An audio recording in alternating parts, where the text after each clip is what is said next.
और हमारी भाजपा के नेतृत्व वाली एनडीए सरकार भी पहले स्मार्ट मीटर के नाम पर उपभोक्ताओं से कह रही है पहले भुगतान दो फिर बिजली लो। बिजनौर जनपद में स्मार्ट मीटर ऑप्शनल यानी वैकल्पिक होने के बाद भी लगातार कंज्यूमर को थोपे जा रहे हैं और आप देख सकते हैं कि समूचे जनपद बिजनौर में शहरों के साथ साथ गांव में भी अब स्मार्ट मीटर बिजली विभाग की तरफ से लगाए जा रहे हैं, जबकि देश का कानून कहता है कि स्मार्ट मीटर यूजर अपनी मर्जी से लगवा सकता है और बिजली विभाग इसके लिए कोई दबाव नहीं बना सकता। तो इस वीडियो में हम स्मार्ट मीटर को लेकर ही आज बात करने वाले हैं कि स्मार्ट मीटर आपके लिए कितना फायदेमंद हो सकता है और उसके क्या नुकसान हो सकते हैं, और अगर जबरदस्ती स्मार्ट मीटर आप पर थोपा जा रहा है तो आप क्या कर सकते हैं। साथ ही लोकसभा में स्मार्ट मीटर को लेकर क्या कुछ बातचीत हुई इसके बारे में भी आपको जानकारी देंगे। तो आपसे रिक्वेस्ट है कि इस जानकारी से भरी वीडियो को पूरा जरूर देखिएगा। साथ ही अगर आप चैनल पर हमारे नए सब्सक्राइब कीजिए, वीडियो पसंद आए तो एक लाइक कर सकते हैं। तो चलिए शुरू करते हैं। तो इस पूरी खबर पर हम आगे बढ़ेंगे, इससे पहले आपको ये समझाना चाहेंगे कि आखिर स्मार्ट मीटर क्या है और ये काम कैसे करता है।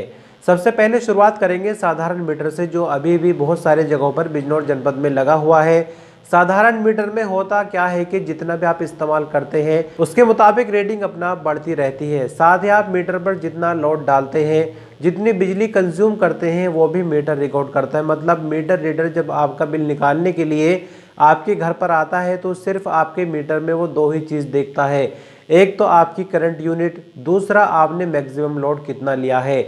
उसी के मुताबिक आपका बिल बनाया जाता है और बिल बनाए जाने के बाद कुछ यूज़र ऐसे हैं कि वो टाइमली अपना बिल जमा कर देते हैं, लेकिन बहुत से ऐसे लोग हैं जिन पर बिजली विभाग का 1000 से लेकर लाखों रुपया फंसा हुआ है और बिजली विभाग की टीमें लगातार गली मोहल्ले में हमें अक्सर देखने को मिल जाती हैं और कई बार देखने को ये भी मिलता है कि बिजली विभाग के द्वारा कनेक्शन काट भी दिया जाता है और फिर काफ़ी मशक्क़त के बाद कनेक्शन दोबारा जोड़ा जाता है।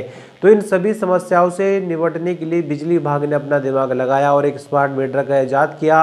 अब आपको ये बताना चाहेंगे कि स्मार्ट मीटर में भी दो कैटेगरी है, एक प्रीपेड कैटेगरी, दूसरी पोस्टपेड की कैटेगरी होती है।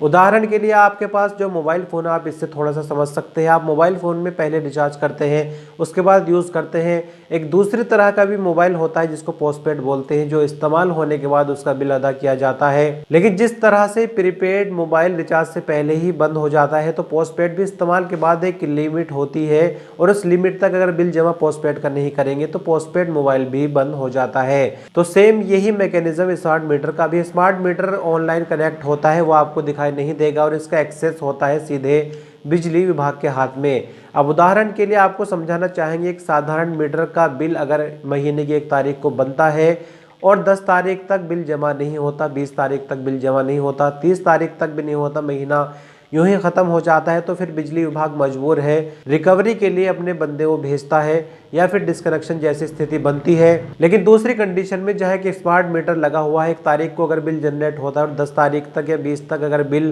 का भुगतान यूज़र नहीं करता तो बिजली विभाग के कर्मचारी अपने ऑफिस से बैठे बैठे आपकी बिजली को कट कर सकते हैं।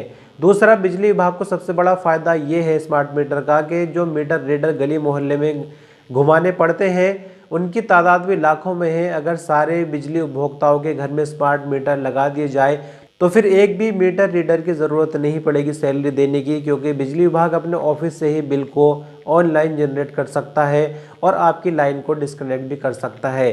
तो यहाँ देखा जाए तो स्मार्ट मीटर के जो ज़्यादा फायदे हैं वो बिजली विभाग को है, आम लोगों को भी इसके कुछ फ़ायदे ज़रूर है। जैसे मीटर रीडर के द्वारा बिजली का बिल निकालने में जो गड़बड़ियाँ अक्सर हो जाती है वो नहीं होंगी। साथ ही डिस्कनेक्शन की अगर स्थिति बन जाती है तो उसका समाधान भी तुरंत सेम डे में हो जाएगा।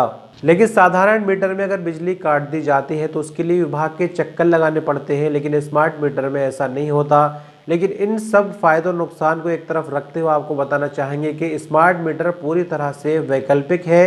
बिजली विभाग आप पर स्मार्ट मीटर नहीं थोप सकता। अगर आपकी मर्जी है तभी बिजली विभाग आपको स्मार्ट मीटर देगा, वरना तो साधारण मीटर जैसा आपका चल रहा है वो ही चलता रहेगा। कई अखबारों की एक वीडियो हम आपको यहाँ पर दिखा रहे हैं जो कि आज ही की खबर है। साथ ही संसद के अंदर नगीना सांसद चंद्रशेखर जी ने भी ये मुद्दा उठाया, वो भी हम आपको सुनाएंगे। फिलहाल इस वीडियो में इतना ही। भी आपको कोई डाउट हो तो आप कमेंट कीजिए। हम कल फिर मिलेंगे किसी और नए टॉपिक के साथ। आपने अपना कीमती वक्त दिया, वीडियो पर अंत तक बने रहे इसके लिए शुक्रिया। पहले स्मार्ट मीटर के नाम पर उपभोक्ताओं से कह रही है पहले भुगतान दो फिर बिजली लो।